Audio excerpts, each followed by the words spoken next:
जमीन के बदले नौकरी घोटाले का जाल ऐसा कि लालू परिवार का एक एक सदस्य इसकी जद में आ रहा है। लालू और राबड़ी देवी के बाद अब तेजस्वी यादव पर भी जांच एजेंसियों का शिकंजा कसता जा रहा है। पहले ईडी ने लालू की 3 बेटियों के साथ साथ दिल्ली स्थित तेजस्वी यादव के आवास पर छापेमारी की और फिर सीबीआई ने तेजस्वी को पूछताछ के लिए समन थमा दिया।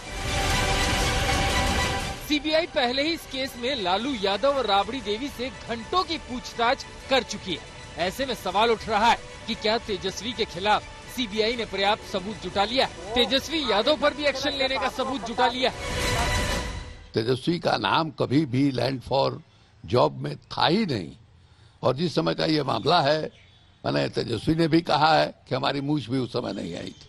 तो तेजस्वी को क्यों बुलाया है, ये समझ के बाहर की बात है।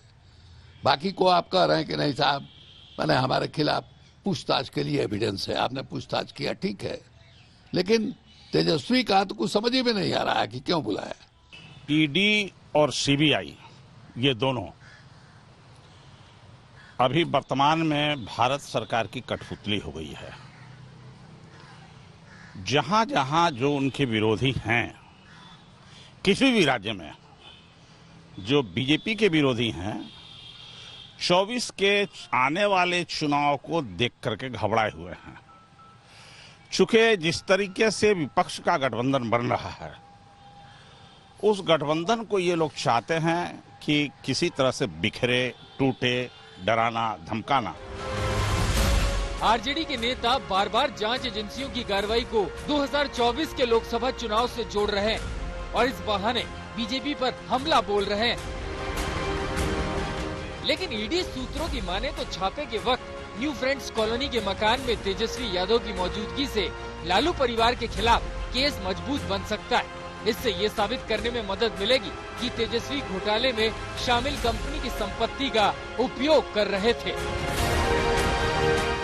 ईडी सूत्रों के मुताबिक तेजस्वी का ये घर एके इन्फो सिस्टम प्राइवेट लिमिटेड नाम की कंपनी के नाम पर रजिस्टर्ड है।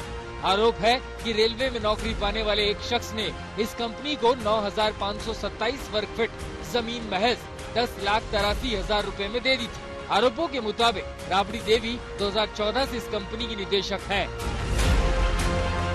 जाहिर है बिहार के डिप्टी सीएम तेजस्वी के खिलाफ अब मुसीबत का पिटारा खुलने वाला है। जांच एजेंसियों के एक्शन के बीच लालू परिवार पर बढ़ती कार्रवाई पर सियासत गरमा रही है। आरजेडी की सहयोगी पार्टियां भी बीजेपी को निशाना बना रही है। हम आपको बता दिए 17 में हुआ था, फिर क्या हुआ? अब 5 साल के बाद फिर हो रहा है और सब कुछ हो गया था, क्या हुआ? अब काहे नहीं उस समय हुआ था? केसीआर की बेटी कविता को क्या बोले, एक आदमी का नाम ले लेंगे तो बिना मतलब बेचारे फिर कई चीज बोलते रहेंगे। अब हम हमारे लिए उचित नहीं है हम उनका नाम ले लें कि उन्हीं से जरा पूछिए कि क्या बात हुई थी, लेकिन हम नाम ले लेंगे बेचारे का, तो ऐसे ही पीछे किए हुए रोज बोलना पड़ता है ना, उन लोगों को रोज बोलना पड़ता है। जहाँ जहाँ भारतीय जनता पार्टी कमजोर है, वहाँ वहाँ विपक्ष के नेताओं पे इस प्रकार से हमले किए जा रहे हैं।